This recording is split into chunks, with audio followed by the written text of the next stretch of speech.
পুলিশরা খুনি, তার আগে খুনি ছিল, এখন কোনো সংস্কার হয় নাই, কিচ্ছু হয় নাই। আগেও পোলাপানকে মারতো, ছাত্র মারতো, এখন আর কিভাবে মারতেছে, এখন আর কিভাবে মারতেছে, কোনো বদল হয় না।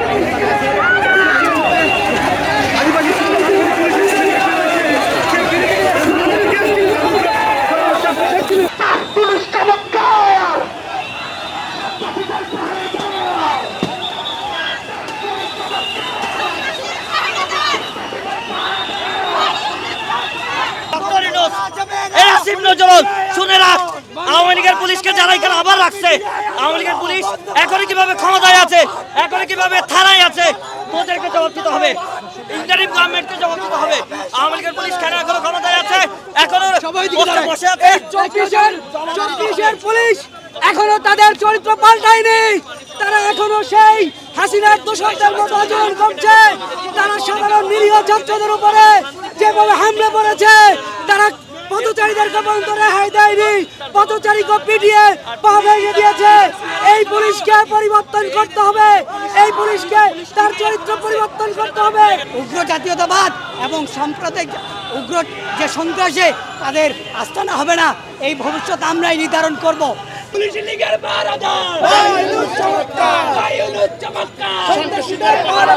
তুমি কে আমি কে, আদিবাসী বাঙালি, আদিবাসী বাঙালি, তুমি কে আমি কে, আবু সাঈদ মুগ্ধ, শেষ হয়নি যুদ্ধ, শেষ হয়নি যুদ্ধ, আবু সাঈদ মুগ্ধ।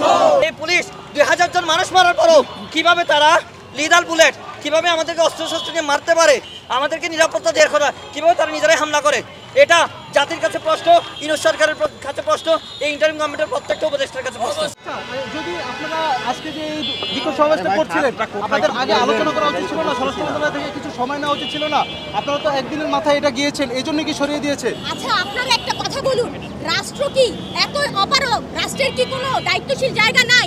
স্বরাষ্ট্র মন্ত্রণালয় কালকে দুপুর বেলা 12টা নাগাদ এই ঘটনা ঘটেছে, তারা সারা দিন সময় পেয়েছে, কালকে সারা রাত সময় পেয়েছে, কিন্তু আজকে সকালের যে কর্ম প্রথম ঘন্টা, সেই ঘন্টা পর্যন্ত তারা সময় পেয়েছে।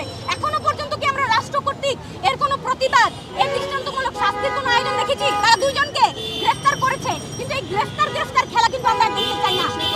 এই রাষ্ট্রের যে কোনো চরিত্র বদলায়নি, ওই যে সাবেক আমলের যে পুলিশ, সেই একই রকম ভাবে আজকে কিন্তু আমাদের ছাত্র জনতার একটা শান্তিপূর্ণ বিক্ষোভ ছিল। আপনারা দেখেছেন, আমরা সম্পূর্ণ নিরস্ত্রভাবে যে আমরা দাবি জানাতে গিয়েছিলাম যে গতকাল যে আমাদের আদিবাসী বন্ধুদের উপর যে নৃশংস হামলা হয়েছে, সেই হামলার সাথে জড়িতদের আমরা বিচার চেয়েছি।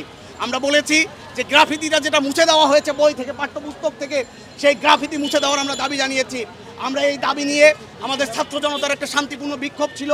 আমরা রাজু ভাস্কর্যের পাদদেশ থেকে সেই বিক্ষোভ নিয়ে স্বরাষ্ট্র মন্ত্রণালয়ের ভূমিকে যাচ্ছিলাম। দেখুন কি নির্লজ্জভাবে পুলিশ কোনো ধরনের উস্কানি ছাড়া আমাদের উপর লাঠিচার্জ করেছে, সাউন্ড গ্রেনেড মেরেছে। আমাদের প্রায় 10 জনের মতো বন্ধু তারা আহত। দেখুন বন্ধুগণ, 24-এর গণ অভ্যুত্থানের চেতনা এখনও আমাদের মতো জাগ্রত।